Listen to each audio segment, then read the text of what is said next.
Très bonne nouvelle pour la Côte d'Ivoire. Bonsoir mes amis et bienvenue à tous.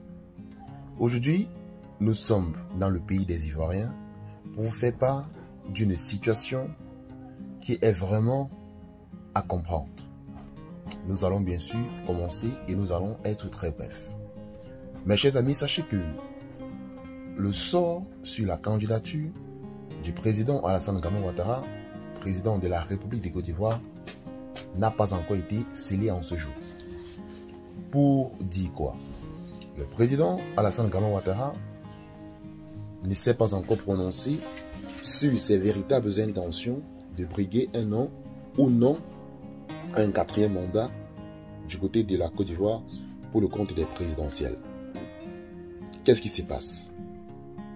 Le président de la République de Côte d'Ivoire n'a pas encore trouvé une stratégie pour convaincre ses barons ou alors même les hauts gradés dans l'armée ivoirienne pour qu'ils puissent le protéger en cas d'une annonce à une quatrième candidature pour le compte de la présidentielle de 2025, fin 2025, qui se dérouleront du côté de la Côte d'Ivoire.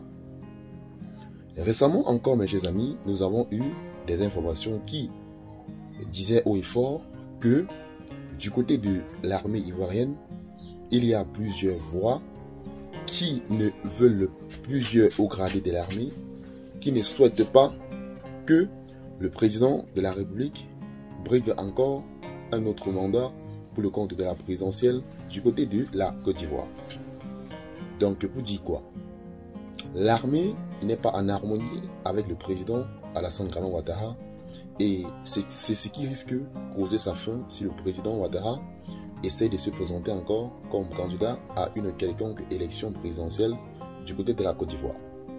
Déjà qu'il a même violé la Constitution avec son mandat qui vient de se terminer. Donc, mes chers amis, l'armée, certains, bien sûr, sont avec le président, mais d'autres ne sont pas avec lui.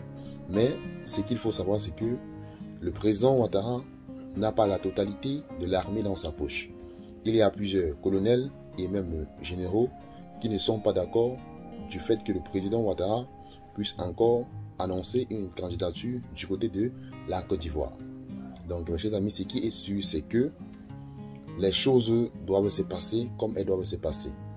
Car réellement, peu importe celui qui dirigera encore la Côte d'Ivoire, il faudra que cela se fasse dans la paix, dans le calme, dans la non-violence.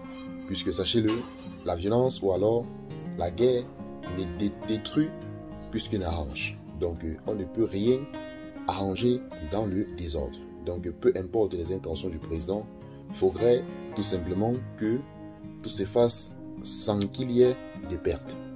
J'espère que le message est passé. Si tel est le cas, j'espère qu'il vous a plu. Et abonnez-vous à la chaîne. Sans oublier que tout à l'heure, nous revenons avec une nouvelle note informative. Bye bye.